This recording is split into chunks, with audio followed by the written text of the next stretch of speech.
Olá pessoal, tudo bem? Bem-vindos a mais um bate-papo, mais uma conversa sobre saúde e comportamento aqui no Terra. Bom, e o tema de hoje é um tema muito importante, né? Você já ouviu falar da série da Netflix Bebê Rena, uma das séries mais comentadas nos últimos meses? Pois é, ela conta a história de uma relação bastante conturbada entre o comediante Doni e a advogada Marta. Tudo começa quando, casualmente, um dia a Marta entra num bar, num pub que o Doni trabalhava. Ele, percebendo que ela estava meio triste, oferece um drink, ela interpreta aquele gesto de gentileza dele, né, como um sinal de interesse, e a partir daí ela passa a perseguir compulsivamente o Doni, né? E a história vai narrando, né, esse comportamento que a gente chama de stalking ou perseguição. Isso não acontece só na série, né? Isso é uma realidade em várias partes do mundo, inclusive aqui no Brasil, né? E existe uma lei, né, que criminaliza o stalking desde 2021. Né? Os casos são cada vez mais frequentes, né? Eles têm aparecido mais na mídia recentemente e eles trazem uma reflexão, não só do ponto de vista do crime, mas do ponto de vista da saúde mental. Quais são os impactos, as consequências para quem sofre um comportamento de stalking, né? E o que está por trás? Né? Quais são os diagnósticos? O que leva alguém a perseguir outra pessoa de uma maneira compulsiva? Para falar desse assunto, aqui hoje a gente recebe no estúdio o psiquiatra, meu amigo, lá do Instituto de Psiquiatria, né, da USP, da Universidade de São Paulo, Daniel Mori. Dani, tudo bom? Tudo bem, Jairo. Obrigado pelo convite. Muito bem-vindo. A gente recebe também a Nair Stamoglu. A Nair, que é empresária, né, e consultora, e vai contar um pouquinho a história dela pra gente. Tudo bom, Nair? Tudo bem, obrigada pelo convite. Muito obrigado. E a gente recebe também a Marina Ganzaroli, advogada e presidente do Me Too no Brasil. A Marina que está lá em Porto Alegre, né, organizando uma operação muito grande lá de abrigo, né, a mulheres e crianças que foram vítimas das enchentes lá no Rio Grande do Sul. Marina, muito bem-vinda. Obrigada pelo convite, um prazer, uma alegria estar aqui ainda que virtualmente. Muito obrigado. Dani, eu começo com você perguntando o seguinte, conta pra gente o que caracteriza do ponto de vista de comportamento, né, um stalking, o que é isso? Boa, Jairo. O stalking é uma palavra aí que vem do inglês, né, um termo em inglês, e a gente entende o stalking hoje em dia como uma forma de agressão, né, então ele é um comportamento de agressão no qual a vítima dessa agressão está se sentindo perseguida, né, e aí a gente, né, vai compreender essa perseguição como um tipo de assédio também, então um assédio reiterado. E essa perseguição daí pode acontecer de diversas maneiras, né?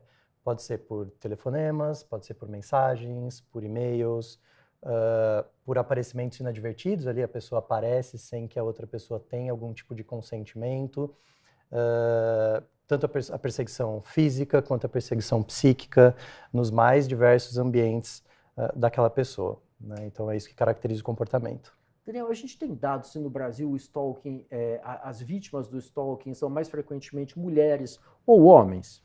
Hoje em dia, pelo menos o que a literatura científica mostra, assim, que quase 80%, né, são mulheres que são vítimas de homens stalkeadores. Né? A gente sabe que esses estudos são tanto problemáticos, assim, porque a gente acaba vendo só aqueles casos que são estudos retroativos, né? A gente vê os casos só que chegam na polícia ou que são denunciados, né? Então esses números acabam sendo difíceis de quantificar, mas a gente sabe que 80% são mulheres vítimas de homens stalkers. A Marina, que está aqui com a gente, foi vítima, está sendo vítima, né, de um processo de stalking. Marina, como começou essa perseguição? Bom, em 2017, quando ainda não era... Marina não, perdão, Nair. Não tem problema. Em 2017 eu recebi um primeiro e-mail, e ainda quando não existia, né, a regra, não existia a lei aqui ainda no Brasil, então eu recebi um e-mail que eu achei extremamente estranho, ofensivo, agressivo, e com palavras, com frases, com diversas informações que realmente me deixaram extremamente abalada. Num primeiro momento, eu reli inúmeras vezes tentando entender o que era aquele e-mail, Eu não residi em São Paulo nessa época, eu estava voltando para São Paulo profissionalmente, né? Estava voltando a trabalhar em São Paulo. E aí eu imprimi aquele e-mail, levei para um delegado, na época conhecido, meu, daqui de São Paulo. Ele, de primeira, ele pegou aquele e-mail, ele leu, ele me explicou sobre isso, ele falou, é alguém que está te agredindo, o que você perguntou o que eu pretendia fazer com aquilo. Eu quis fazer um BO, e ele, naquele momento, ele já me falou que no Brasil ainda não tinha regras ou leis que falassem sobre um crime eletrônico, e aquilo aparentemente seria um crime eletrônico, né? Então ele fez o BO, ele me orientou aonde eu deveria levar o BO, que naquele momento era no DEIC, o DEIC tinha uma sala, alguém especializado naquilo, e que eu deveria conversar com aquelas pessoas. Então, eu fiz isso, eu tomei essa atitude, e entre este primeiro e-mail, que foi em março de 2017, e o segundo e-mail, que foi no final do mesmo ano, eu passei também a receber mensagens no celular com a mesma conotação, com o mesmo tipo de palavra, né, montada, de frases montadas, com os erros de português característicos para tentar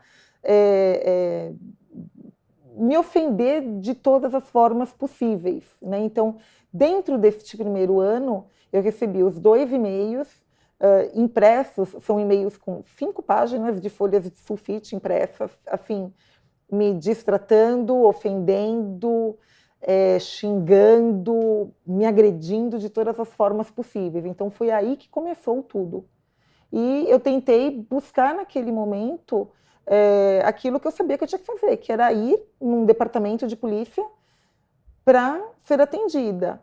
Mas a forma como eu passei a ser atendida dentro de um órgão público, assim, foi diferente daquilo que eu achava que seria. Uhum. Né? Eu não tive ali naquele momento acolhimento, eu não tive, assim, ninguém queria me atender, eu fui diversas vezes até eu conseguir ser atendida, até ter alguém para ouvir, para ler sobre aquilo e poder me dar alguma orientação do que fazer.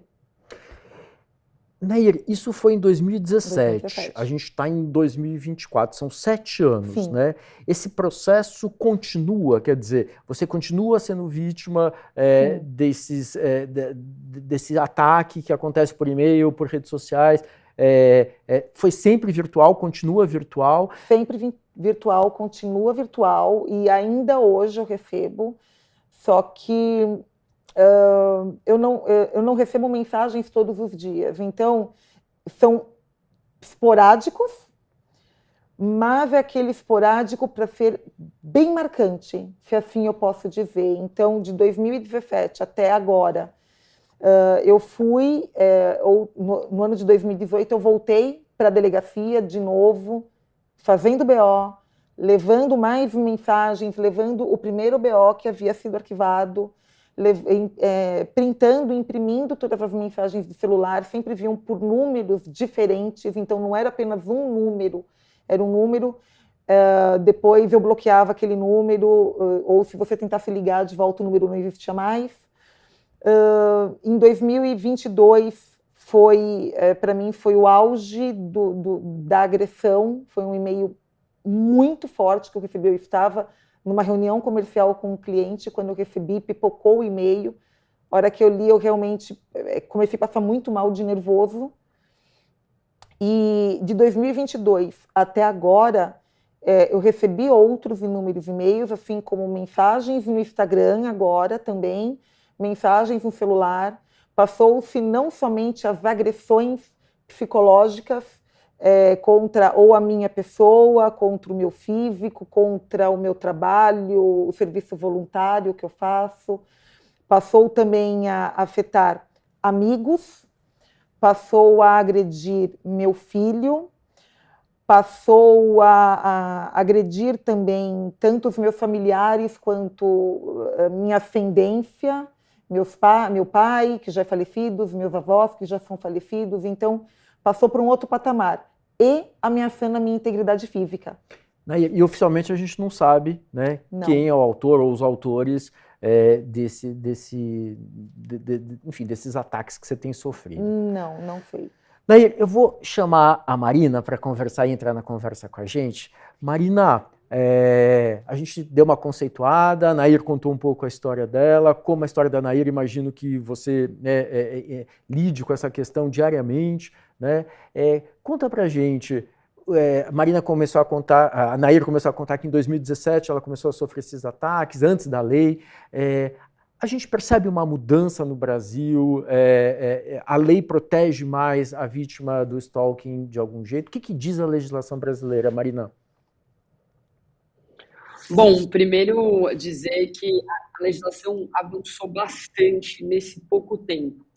Nos últimos anos, a gente conseguiu tipificar ou enquadrar no framework, né, na estrutura legislativa de proteção a mulheres que são, como o Daniel disse, as principais vítimas dessa forma de intimidação e de perseguição que chamamos stalking, de forma muito mais precisa e específica em relação aos crimes digitais, que de fato, em 2017, estavam muito pouco abarcados pela legislação brasileira. A lei do stalking, que aqui no Brasil a gente está chamando de perseguição, ela alterou o Código Penal, e isso aconteceu agora, né, em 2021, com a Lei 14.132, de forma que a gente mudou o Código Penal para inserir um tipo penal, né, o crime de perseguição no artigo 147-A, que é definida por perseguir alguém reiteradamente e por qualquer meio, ou seja, essa é uma perseguição que tem que ser continuada, ela não é isolada, né? Ela acontece de forma reiterada, seja várias vezes no mesmo dia, seja a cada semana, a cada mês ou ao longo de anos, mas ela tem uma continuidade e por qualquer meio, ou seja, pode ser uma carta, pode ser uma mensagem de texto, pode ser um comentário na rede social, pode ser uma ligação, pode ser um e-mail, por qualquer meio, ou presencialmente, ameaçando a sua integridade física ou psicológica e restringindo a sua capacidade de locomoção ou, de qualquer forma, invadindo e perturbando sua esfera de liberdade ou privacidade. Por que é tão importante falar nessa restrição de locomoção, na integridade física e psicológica e na invasão da liberdade e da privacidade? Porque muitas vezes o nosso judiciário, antes dessa legislação, tinha dificuldade de entender os danos e a extensão dos danos psicológicos e também físicos que a perseguição, ainda que por meios virtuais, pode causar nas vítimas. Quando a gente pensa que todos nós, doutor Jairo, temos um desse aqui, ó, um celular em mãos, e a gente leva isso daqui para todos os lugares. A gente vai até o toalete com ele na mão. Então, quando a gente tem uma perseguição, uma intimidação por meios digitais, e o Daniel pode me complementar nisso, em nenhuma medida eu consigo fazer uma hierarquia desse trauma. Olha, se fosse ao vivo, o trauma seria maior, mas como é pela internet, o trauma é menor. De forma alguma, até porque a sensação de proximidade, de invasão da sua liberdade e privacidade é muito maior quando você coloca isso num amplificador da rede social, né, da internet e de um equipamento que está conosco o tempo todo. Então, é muito importante entender que essa legislação ela veio nos ajudar a tipificar e descrever melhor essa forma de intimidação. Várias são as formas possíveis de intimidação de alguém. O stalking. Eu acho que um avanço legislativo também muito importante, que foi o Marco Civil da Internet. Opa, acho que deu uma falhadinha aí na imagem, mas acho que meu áudio foi. O Marco Civil da Internet, ele permitiu exatamente essa situação da Nair, que é descobrir quem está por trás daquele número, quem está por trás daquele perfil falso, daquele fake, porque as operadoras de telefonia e também as plataformas de conteúdo, seja um site, por exemplo, de pornografia ou uma rede social, elas são obrigadas, de acordo com o Marco Civil da Internet, a manter as informações e dados das pessoas que acessam e usam a plataforma. Então, com uma ação de identificação de autoria, que é uma ação civil, não é uma ação criminal, eu consigo descobrir qual o CPF atrelado àquele e-mail, aqueles comentários, aquela mensagem constrangedora, desmoralizante ou ameaçadora. Antes da lei do stalking, doutor Jairo, a gente acabava usando o Marco Civil da Internet e crimes como, por exemplo, ameaça, constrangimento, mas que são crimes que são muito leves. Por isso que a gente precisou do stalking para dar uma descrição mais precisa e mais alinhada com a gravidade desse tipo de intimidação. Então, hoje, com a nova legislação, a pena para perseguição ela é de reclusão de 6 meses a 2 anos, mais a multa. Quando a ameaça e os outros crimes que a gente usava antes tem aí uma pena um pouco menor. Então, o crime facilitou a forma como a gente enquadra esse tipo de intimidação. Mas é importante dizer que essa legislação do stalking ela não vem isolada. Ela só funciona quando a gente combina a legislação criminal com a legislação civil, como, por exemplo, o Marco Civil da Internet, para identificar essa autoria e, de fato, conseguir criminalizar essa conduta, né? O crime é sempre individual, né? Não posso ter um ser desconhecido que cometeu um crime, preciso de uma pessoa para poder processá-la criminalmente, e também em relação à indenização por danos morais e cíveis, né, que foge aí à esfera do crime, mas que é muito importante. Eu tenho certeza que a vida pessoal, a saúde mental, o dia a dia, o cotidiano da Nair, assim como de todas as vítimas de perseguição, muda muito, exatamente por causa do stalking. Tem consequências muito graves. Então, a indenização ela é importante para reparar esse dano. Olha, eu gastei em terapia, eu tive que mudar de casa, eu tive que mudar de emprego, eu perdi aquela ou essa oportunidade, né? Então, é importante também a gente sempre combinar a parte criminal com a parte civil. Marina, e eu tenho uma dúvida também que eu queria perguntar para você, que é a seguinte: o fato, né, da vítima do stalker, né, ela já ter tido, por exemplo, eventualmente uma relação com o stalker, né? A gente está vendo um caso aí recente que uma estudante de nutrição foi presa, né, em Minas Gerais, Uberlândia, porque estava, né, perseguindo, né, ostensivamente um médico, né, por 5 anos, tal, e a defesa alega que, na verdade, eles já tinham tido uma história em algum momento. Isso é atenuante ou não? Né? Uma vez que terminou a relação e a relação é encerrada e a pessoa passa a seguir compulsivamente, obsessivamente a outra, isso também pode ser enquadrado na lei de stalking, Marina? Com certeza, doutor Jairo, com certeza. Inclusive, se a gente pegar aí estatisticamente falando, e aí o que eu faço o disclaimer, eu faço o aviso, né, a consideração que o Daniel fez, importante dizer que a sistematização de dados e indicadores que a gente tem desse tipo de crime, ela não é absolutamente precisa, porque esse é um crime, assim como os crimes sexuais também, altamente subnotificado. Então, a gente tem uma série de soluções cíveis ou criminais que não aparecem nas estatísticas e muitas outras que não chegaram ao sistema de justiça. Mas, olhando para os dados que nós temos, o que a gente sabe sobre esse tipo de crime? A grande maioria das vítimas de perseguição são mulheres que estão sendo intimidadas e perseguidas por ex-companheiros.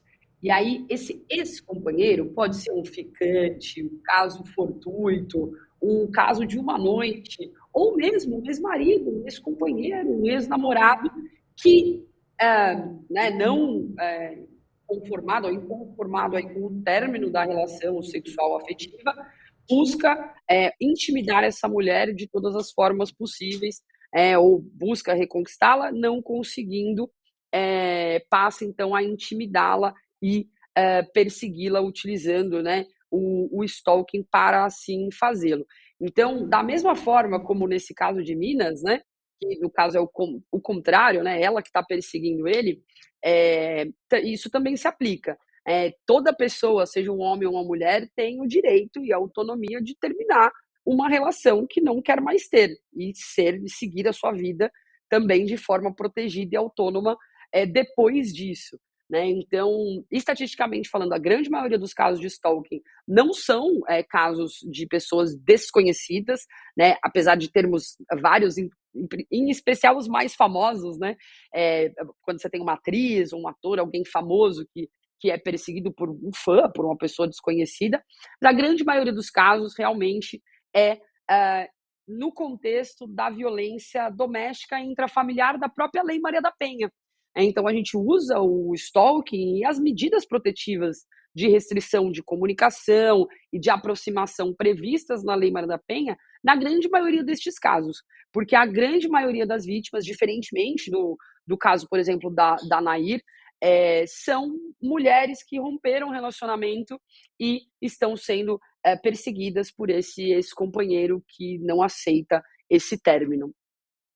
Marina, temos a lei é nova, né, de 2021, né, mas uma das queixas que a Nair colocou aqui é uma queixa frequente, né, as mulheres muitas vezes elas se sentem revitimizadas no momento que elas vão buscar ajuda na polícia, das autoridades, né, a lei está aí, né, mas o acolhimento nesses ambientes, o encaminhamento do processo, né, o rapaz de Minas, o médico de Minas, se não me engano, ele precisou fazer 30 BOs ao longo do tempo, a Nair está aí há 7 anos, né, tentando uma liminar, como que fica essa situação? O que falta para a gente dar uma resposta mais imediata?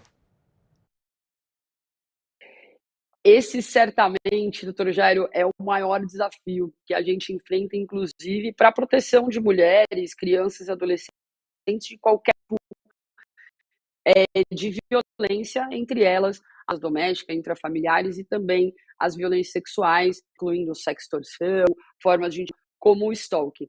É um grande passo, um importante passo a gente conseguir o reconhecimento legal para ter um arcabouço que proteja as vítimas de perseguição.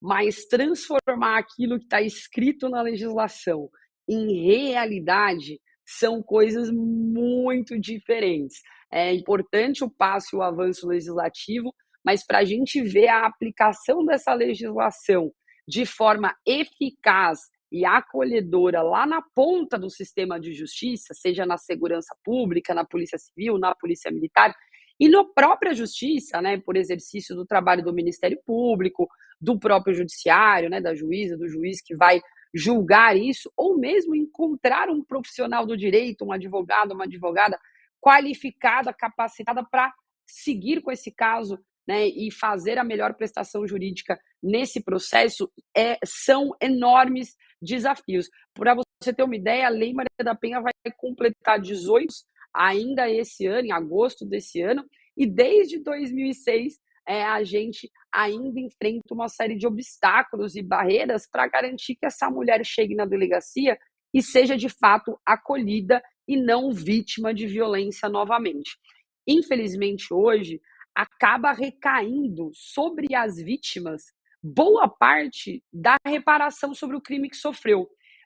Acaba recaindo sobre as vítimas, que não deveria ser assim, buscar justiça para si própria. Então, a vítima tem que usar o seu acesso, eventualmente o seu privilégio, e aí quando ela não tem, ela nem busca a justiça, para pagar um profissional que vai lá ficar em cima do delegado, que vai exigir que o inquérito ande, que vai entrar com a ação para descobrir aquele CPF e instruir o inquérito policial para que ele se converta num processo criminal, e vai ali dando, praticamente fazendo, né, com que aquele processo, aquela investigação aconteça, porque a nossa polícia, infelizmente, não tem hoje estrutura de investimento de recursos humanos, não tem gente o suficiente, também não tem capacitação específica para fazer esse tipo de investigação. Então, quando a gente vê lá na televisão, né, você faz uma denúncia para a polícia, né, por exemplo, naquelas séries do CSI e tal, e tem toda uma equipe de pessoas imbuídas e totalmente dedicadas a fazer uma investigação super elaborada daquele crime. Isso não existe para todos os crimes, né? E mesmo para crimes mais graves, quando você pega crimes de grande repercussão, como, por exemplo, na Ardônias, vamos fazer uma reconstrução desse crime. É a exceção da exceção da exceção.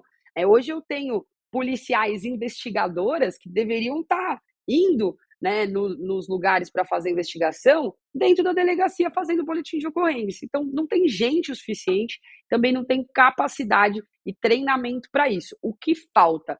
Vontade política e investimento nesse pipeline, nesse fluxo.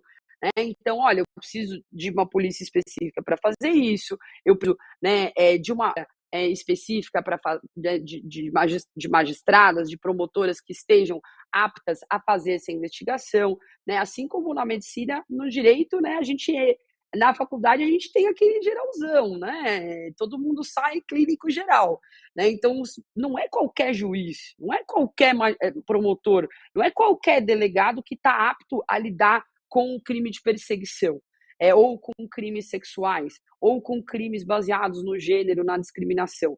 Então, essa é uma capacidade técnica específica que, infelizmente, a nossa estrutura de justiça e de segurança ainda está muito aquém de fazê-lo. Então, a gente vê situações como essa, né?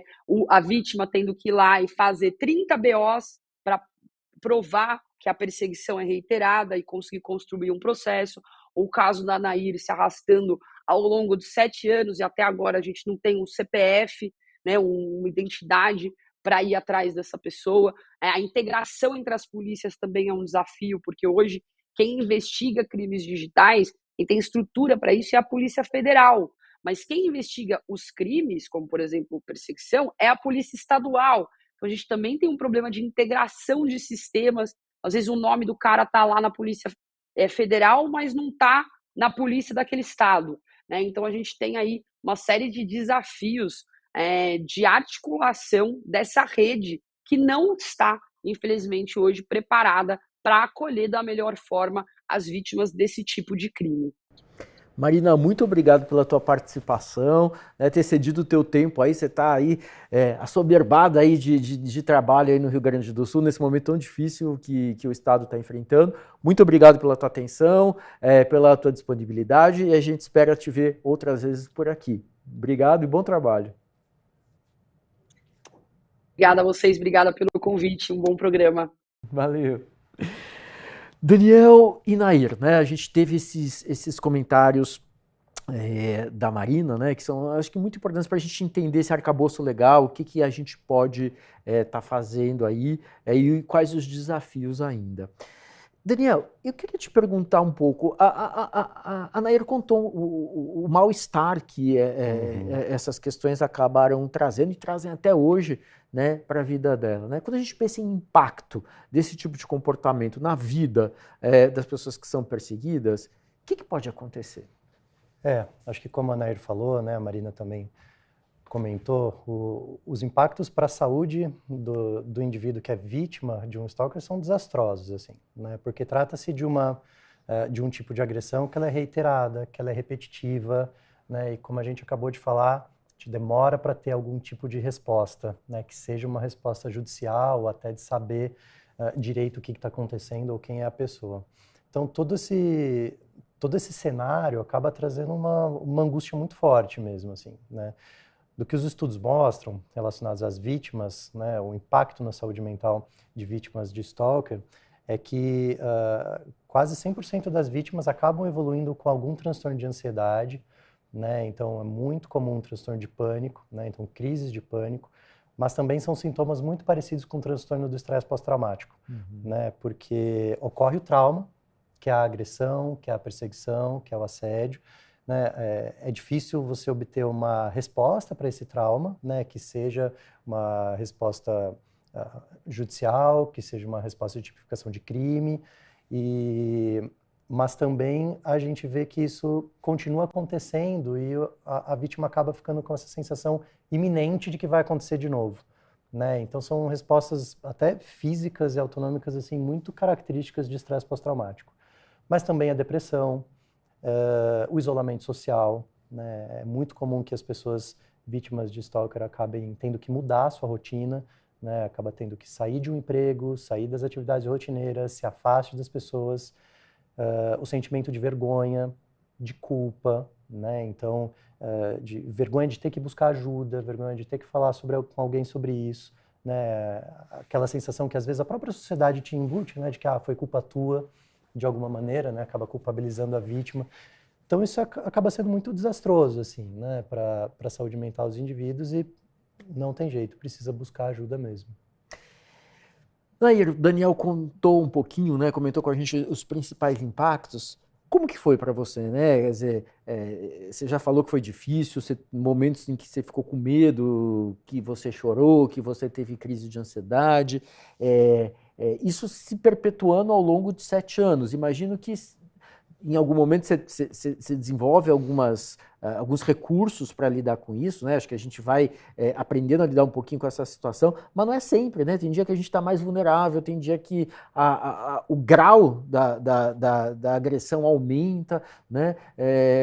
Como que você lidou ou tem lidado com essa história ao longo desses 7 anos? E o que mudou esse ano, né? Teve alguma questão específica desse ano também, né? Teve, na verdade, tudo que o Dr. Daniel falou, eu passo, né? Então, é o famoso, eu tenho que saber lidar com isso e nem sempre transparecer, para justamente não impactar mais do que já impacta na minha vida.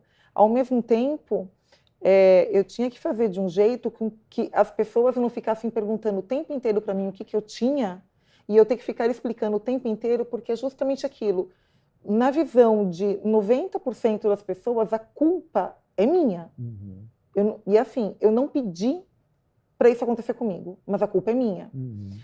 Então, já aconteceu tudo isso. Então, tem altos e baixos. Tem aquele momento que você está bem, que você está com seus amigos, você consegue sair, consegue estar com seus amigos, mas você começa a desenvolver determinados costumes que aí você começa a perceber de onde que veio o impacto. Por exemplo, eu não deixo as pessoas encostarem em mim. E isso quem percebeu foi um amigo meu. Falou que eu deixo pessoas que eu conheço há muito tempo, realmente, ou que eu tenha confiança pelo ambiente que eu estou. Fora isso, eu não deixo, eu não gosto que encostem em mim. Tem momentos que realmente você não sabe como lidar com a situação, você está mais sensível, toca o telefone e você fica assustado, chega um e-mail, você fica, tive crise de pânico, tive crise de ansiedade, tentei lidar com isso com o esporte, né, porque eu sou atleta amadora, porém, em determinados momentos até do esporte, cheguei, às vezes, para treinar e não consegui treinar, porque de repente foi um dia que eu tinha recebido uma mensagem, um e-mail, não estava legal, então eu só ia no local, ou ia para a academia, ou para o treino no parque, na rua, para ver as pessoas, né?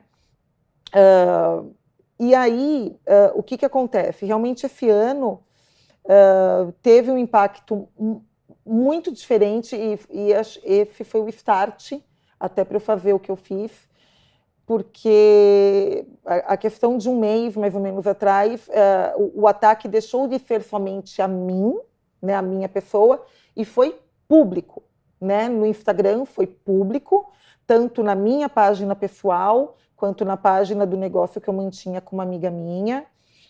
E isso foi no feriado da Páscoa. E justamente aquilo para mim foi, acho que a gota d'água do que aconteceu. Porque enquanto está atingindo só a minha pessoa, eu tô lendo, beleza, é a vergonha. É a vergonha. Eu tô lendo, nem sempre conseguia ler os e-mails, as mensagens no mesmo momento. Perfis eram criados, tinha perfil com o meu nome ao contrário, né? Então, você vê que é o meu nome escrito ao contrário. Então, toda hora era criado um perfil para poder estar me atacando, estar me agredindo. Quando foi na Páscoa, depois disso ser público, para todo mundo ler, não sei quem leu, não sei quantas pessoas conseguiram ver aquilo antes de eu tirar, antes de eu deletar, eu simplesmente falei que eu ia colocar na rede. Eu não aguentava mais, eu me sentia completamente sufocada de estar passando por isso. Exposta, né? Exposta, eu fui publicamente exposta, realmente. Por mais que as palavras na mensagem foi um pouquinho mais sutil do que num dos e-mails, se me permite, o e-mail, vários e-mails, está no decorrer desse tempo, se refere ao termo fimose na língua, querendo falar porque eu tenho a língua presa. É um dos termos mais sutis do e-mail. Num das mensagens públicas foi colocado que essa senhora deveria ir para a fonoaudióloga. Então eu já linkei, não teria outra pessoa para poder, ou outras pessoas para estarem fazendo aquilo. E aí, a partir disso, eu fiz vídeos, lógico, eu fazia 5, 6, 7 vídeos antes de eu conseguir terminar um vídeo inteiro, porque eu desabava realmente, porque me fez lembrar toda a minha saga. Eu publiquei esses vídeos na minha rede social, realmente, para as pessoas verem o que eu estava passando e realmente tentar ajudar. Mas aquilo, num primeiro momento, foi um ato de desespero, de falar, gente, eu estou com a justiça parada, né? Mas eu estou tentando me libertar, eu estou tentando trazer para saberem o que está acontecendo. Porque foi justamente aquilo que a gente comentou, que a doutora Marina comentou. Nós não somos acolhidas. Então, ou tanto o homem vão duvidar que ele está acontecendo aquilo com ele. A mulher vão achar que é ela que está provocando aquilo. Sabe, é muito estranho. E em 2022, eu resolvi entrar com uma liminar realmente contra o provedor. Eu falei assim, eu tenho que conseguir de uma forma. Já que eu não consegui via inquérito, via BO, eu vou tentar via justiça para converter num processo criminal depois que eu descobri o CPF. Eu preciso saber de quem que é o CPF, porque tem um CPF atrelado. E aí começou a saga, porque um juiz ele me deferiu a liminar sobre o meu pedido, ele viu que tinha tudo, calúnia, injúria, difamação, agressão, ameaça a minha integridade física, porque os e-mails, as mensagens passam a ameaçar a minha integridade física já, né, para eu tomar cuidado andar na rua. Outro fala que eu deveria me matar.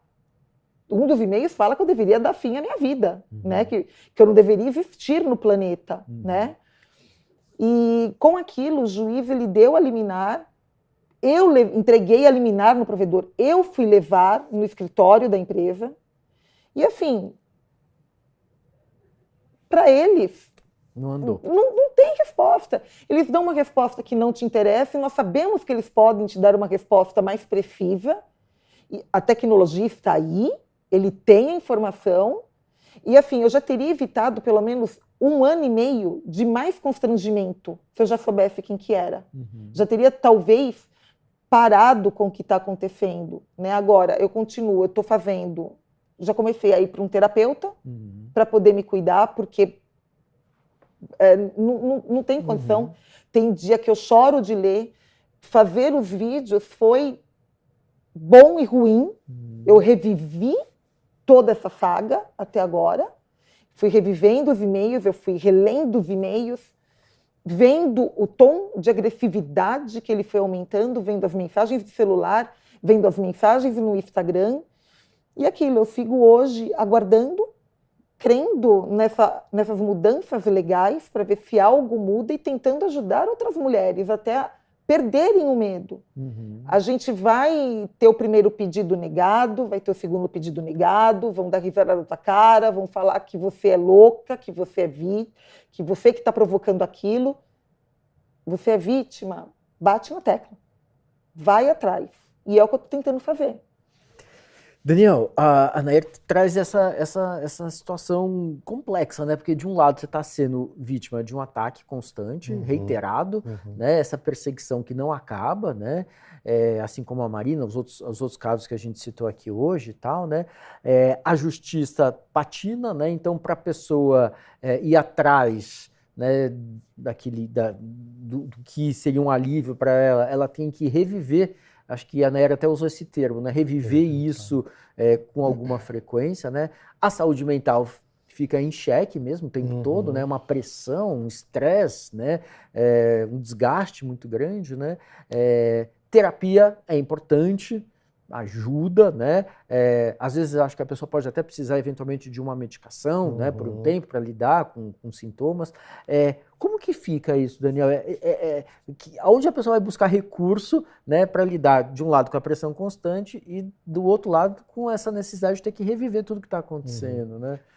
Eu penso, Jairo, que eu acho que a primeira parte assim é você conseguir colocar para fora e falar com alguém. Né, pedir ajuda mesmo, que seja antes do profissional de saúde mental mesmo, mas às vezes se abrir com uma pessoa de confiança ou com algum familiar que confia, etc., sobre o que está acontecendo, até na ideia de pedir ajuda e ajudar a mostrar o melhor caminho, né, abrir um pouco do leque de possibilidades, assim. Eu acho que a justiça é um dos pontos, né, a ser procurado, como a Nery falou, mas também vem a questão que você falou, onde que daí eu busco ajuda em relação à saúde mental, né? E aí, bom, claro, existem a psicoterapia, eu penso que é sempre essencial, né? Me questiono como é que não existe um profissional de saúde mental ou alguém treinado em saúde mental ali para acolher, até inclusive dentro dos dispositivos de justiça. Até nesse momento da denúncia, até no né? momento da denúncia, né? Porque no momento da denúncia talvez seja um dos momentos mais impactantes, onde você revive o trauma, porque daí você entra em contato com qualquer prova que você tenha colhido, né, e tem que enfrentar questionamentos, né? Então, eu penso que isso seria o ideal, mas claro que isso é muito difícil. Penso que é preciso buscar algum tipo de suporte em saúde mental da maneira que o indivíduo tenha, né? A gente está num país onde existe um sistema único de saúde, então em todo caso, é preciso buscar ajuda médica ou ajuda terapêutica na UBS mais próxima de casa. Existem centros de atendimento psicossocial também com equipes de saúde mental no Sistema Único de Saúde. Então, é uma possibilidade de busca de ajuda. Para as pessoas que têm convênio, também há essa possibilidade. E no privado, para quem tem condições, também é preciso buscar esse tipo de ajuda. Há terapias específicas para se acompanhar vítimas de algum trauma, né? Tanto para transtorno de estresse pós-traumático, até para vítimas de violência, terapias específicas para violências específicas contra a mulher, inclusive, né? E aí, como você bem disse, no caso de um transtorno psiquiátrico diagnosticado, então um transtorno de ansiedade, um transtorno depressivo, que são aí os mais prevalentes para as vítimas, é preciso entrar com medicação, sim. A gente sabe que um dos espectros ali de gravidade, né, das vítimas acaba sendo pensamentos de morte, pensamentos de suicídio e até tentativas de suicídio e suicídio efetivado, no caso de uma depressão muito grave. Então, quanto antes você consegue intervir, né, no caso de uma depressão, por exemplo, até com medicação, você ajuda o indivíduo a melhorar, até ganhar mais forças para continuar nessa luta, que a gente viu que é longa, né, e criar mecanismos aí de maior resiliência para enfrentar tudo que tiver a enfrentar até esse episódio tiver um fim. Sem contar, né, como a Nair disse, em outros casos que a gente tem acompanhado, essa perseguição, ela atinge não só a vítima, mas muitas vezes a família, né? Os filhos são impactados, às vezes a pessoa está com um novo companheiro, uma nova companheira, também pode ser impactado por essa questão. Tem impacto financeiro, né, que a gente viu. O trabalho, né? Então é uma coisa muito que vai ocupando espaços, né, nos relacionamentos da pessoa. Daniel, agora sim, olhando do outro lado da moeda, né? O que se passa na cabeça de um indivíduo que pratica stalking? Ele tem consciência do que ele está fazendo? Ele consegue perceber que ele está claramente passando dos limites? É intencional esse processo? Tem muitas coisas dentro desse mesmo...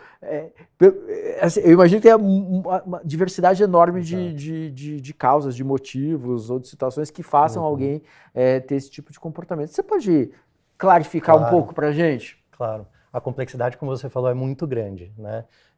Stalker, por si só, não é um diagnóstico psiquiátrico, né? Então, ele não é um transtorno psiquiátrico. Ele pode acontecer, esse tipo de comportamento pode acontecer em quem apresenta algum transtorno psiquiátrico, tá? Mas também não. Ele pode ser um comportamento isolado, no caso, é um comportamento criminoso, né? A gente sabe que existem alguns transtornos psiquiátricos, né? Alguns transtornos delirantes, né, dentro das classes aí dos transtornos psicóticos, até alguns transtornos de personalidade que podem cursar com esse tipo de comportamento. né? E aí, dentro desse comportamento, a gente também vai ter que definir na história do indivíduo qual que é a diferença entre uma curiosidade simples. Então, vamos dar um exemplo aqui. Quando alguém está apaixonado, por exemplo, é comum que você tenha curiosidade sobre outra pessoa, vai lá, entra na rede social do indivíduo, etc., e fica por isso mesmo. Perde um pouco a mão, às vezes, Perde um né? pouco a mão, né? Vai querer saber onde a pessoa está e tal. E aí a gente precisa definir o quanto isso é normal, né? Algo que acontece mesmo, o quanto acaba sendo considerado um comportamento criminoso, como a Marina disse ali, quando invade, quando tira a liberdade do outro, quando invade o espaço do outro, e até no caso dos transtornos psiquiátricos, né, quando o indivíduo perde a liberdade de conseguir colocar qualquer tipo de controle sobre esse comportamento. Né? Então, o stalker, ele não é um transtorno psiquiátrico, mas ele pode ser, né, cursar dentro de um transtorno psiquiátrico, e é isso que os casos da justiça vão ter que avaliar. Né? No caso de uma pessoa que está ali cometendo crime de stalker, né, cair na justiça, né, o juiz pode ser que peça uma avaliação pericial. Né? Por exemplo, ele peça uma perícia para um psiquiatra forense ou para uma psicóloga forense, e esses profissionais vão avaliar, né, e tem instrumentos para avaliar se aquele indivíduo, no momento que cometeu o crime, no momento que fez o comportamento de stalking, tinha condições mentais de entender ou de compreender a gravidade, a complexidade daquele crime que estava cometendo. Né? Então, isso é algo que vai ter que ser descoberto na história de cada indivíduo. Daniel, pensando um pouquinho no Beberrena, alguns psicólogos e psiquiatras mundo afora tentaram pensar em diagnósticos, né, para Marta, chegaram a falar que provavelmente ela tem um transtorno de personalidade do tipo borderline, algumas pessoas falaram em transtorno delirante do tipo erotomania, né, algumas outras pessoas falaram na combinação desses dois transtornos.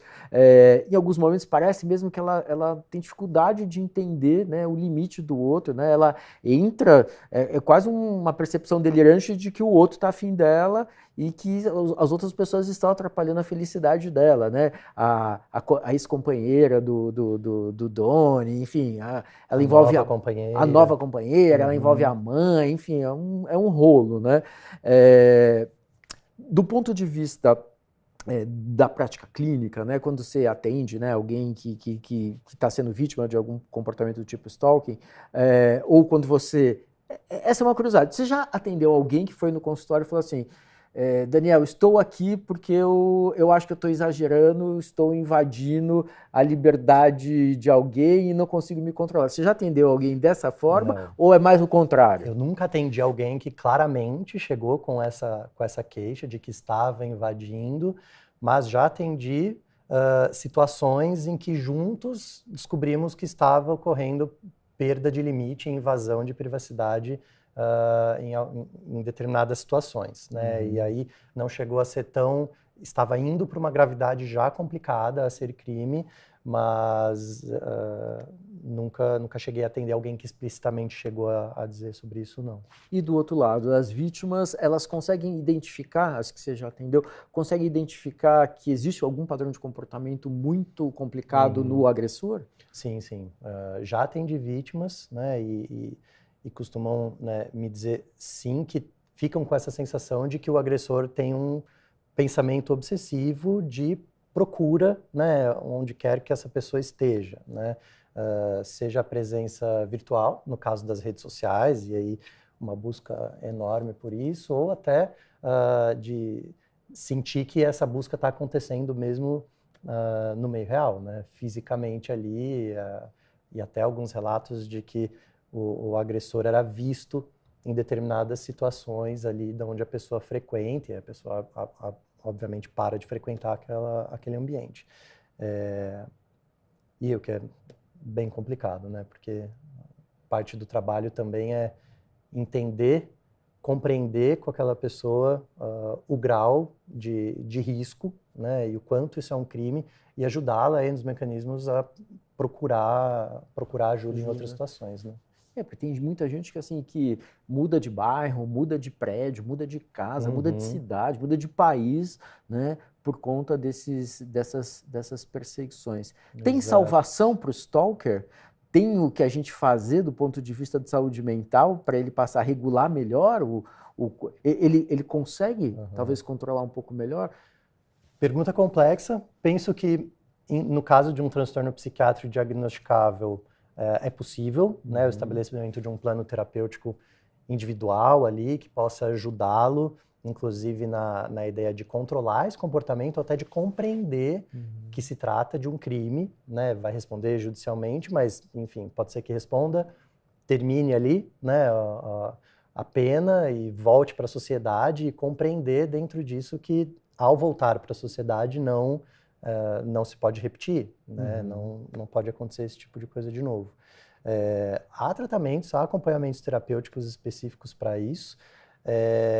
A grande dificuldade é que, ao se judicializar, né, ou ao ir, por exemplo, ser preso, cumprir a pena em determinado local, a gente sabe que os serviços de saúde mental são bem escassos também dentro do judiciário, né? Então, é um tanto complexo. Então, para te responder mais fácil, quando há um transtorno psiquiátrico, aí é possível um tratamento, tanto psicoterápico quanto psiquiátrico, às vezes até com medicação, que ajude ali a colocar limites e ajudar o indivíduo a compreender a gravidade do que está cometendo. Mas pode ser que seja só o crime, que não tenha transtorno psiquiátrico associado também. Pensando em alguém que reiteradamente, né, tem um descontrole do impulso, né? Mandar o e-mail é um descontrole de impulso, mandar uma mensagem é um descontrole de impulso, e de repente existe a possibilidade de você abordar esse descontrole de impulso, né? Um borderline, um tratamento, né? Pessoas com diagnóstico de borderline podem melhorar e melhoram, né? Eventualmente, né? Talvez a gente tenha aí uma luz no fim do túnel para alguns casos. Para alguns casos, e seria ideal que a justiça acompanhasse essas pessoas, né, que cometeram esse crime, até para checar se essas pessoas estão comparecendo ao tratamento, estão fazendo o tratamento adequado para que não fique reiterando isso na sociedade. Nair, né, se a gente for pensar na tua situação específica, você entende um padrão você percebe um padrão de comportamento repetido, né, em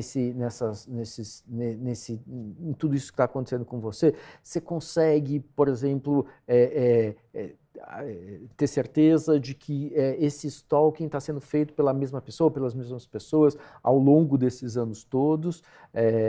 Você consegue formar uma imagem disso? Isso faz sentido para você? Sim, faz sentido. O que eu percebo nitidamente é que me acompanha, né, durante todo esse período, me acompanhou durante esses 7 anos do período da minha vida, ao mesmo tempo que os textos, né, tanto das mensagens de WhatsApp, tanto as mensagens do Instagram, quanto principalmente dos e-mails, é o mesmo padrão gráfico, os mesmos erros ortográficos, e a agressividade nos e-mails ela foi realmente crescendo. Então, você vem de um e-mail em 2017, onde, sim, ele já era extremamente ofensivo, né? E aí ele passou por uma agressividade num nível de 1000 palavras, 1001 é me xingando.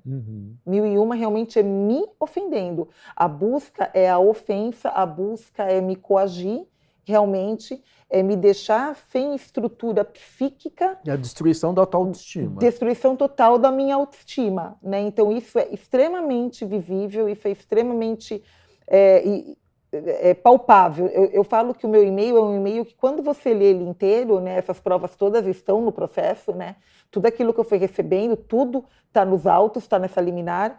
Então, assim, parece que é palpável aquilo que você pega, e eu falo que a minha dor é uma dor extremamente palpável, porque a agressividade é brutal.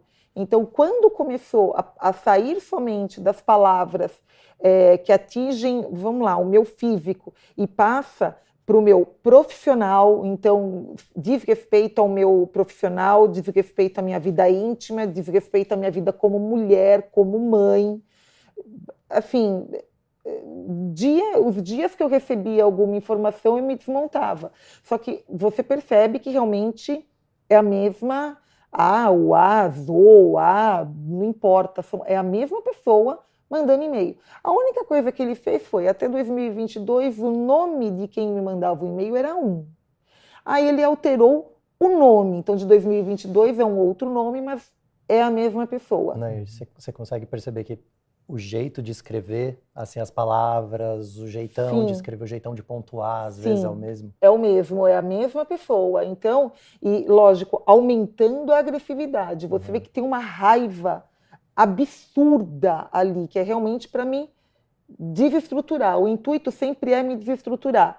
Eu confesso que até a Páscoa, sim, eu me descontrolava completamente, me desestruturava, me fechava em mim, tive crise de pânico, tenho ansiedade, lido com isso absurdamente, porque isso interfere muito até no meu tipo de trabalho, né? Porque eu sou muito comunicativa, eu negocio, eu sou profissional no mercado, então eu sou exposta, né? Então eu estou publicamente exposta, porque eu tento fazer com que isso não me atinja tanto, mas não tem jeito, tem momento que me atinge. Né? E na hora que me atinge, eu me recolho, como se eu entrasse dentro de uma concha, eu me desconstruo, aí assim, a imagem que eu me vejo, eu tô desmontada, aí eu tento de novo pegar forças, a gente não sabe de onde, para conseguir seguir em frente e encarar de frente o que está acontecendo. Então, é aquilo que eu falei, da Páscoa até agora, eu realmente estou tirando forças do fundo para encarar isso de frente e tentar descobrir realmente e fazer justiça e tentar ajudar o máximo de pessoas até que eu tenha conhecimento que isso está acontecendo, porque eu acho que a minha dor é a dor de milhares de pessoas. Nair e Daniel, a gente está chegando no finalzinho do nosso papo hoje aqui. Acho que, sem dúvida nenhuma, a gente falou de um tema muito importante, né? Acho que o recado vai chegar em muita gente, pessoas que possivelmente são vítimas, não estavam conseguindo identificar ou não tinham coragem, né? Por conta de todos esses medos e receios de procurar ajuda, né? Quer seja ajuda em saúde mental, quer seja a ajuda judicial, né? Então, acho que acho que essa mensagem a gente passou e a gente traz também, né, essa percepção de que isso, em teoria, qualquer um de nós pode estar vulnerável, né? Quer dizer, é uma coisa que pode acontecer com qualquer um a qualquer momento. Pensando nisso, eu queria que, Nair, você desse o teu recadinho final aí e o Daniel também pudesse dar o recadinho final aí para a gente poder encerrar aqui hoje. O meu principal recado é: você mulher ou você homem, não tenha medo. Receber um e-mail, receber uma mensagem, receber um telefonema, você se sentiu coagido, se sentiu ofendido, não tenha medo de buscar ajuda. Como o Dr. Daniel falou, procura um amigo mais próximo, procura um parente, mostra o que está acontecendo e luta por justiça. Uma hora a gente vai conseguir. Daniel. Meu recado vai na mesma linha. Busca alguém com quem você tenha confiança, às vezes até antes de um profissional. Converse com alguém que você confia, com algum familiar, né? E para os jovens, né? Ou para os adultos que estão passando por situação semelhante. Converse com alguém, peça ajuda para essa pessoa, né? Às vezes, duas cabeças pensam melhor que uma e podem ali abrir um leque de possibilidades de onde que você pode chegar para buscar ajuda, seja um serviço de saúde mental, e aí espera-se que o profissional de saúde mental ajude aí a trilhar melhor esse caminho, ou até uma delegacia de polícia e autoridades competentes para conseguir começar aí toda essa trajetória para inibir esse comportamento. Muito obrigado, Nair. Muito obrigado, Daniel. Obrigado também a Marina Ganzaroli, que fez parte do nosso início de programa, falou dos aspectos legais, né, que estão ligados à questão do stalking. Espero que a gente tenha, de alguma forma, contribuído com essa discussão. Se você gostou, volte, porque logo, logo a gente traz mais novidades para vocês. E até a próxima. Valeu!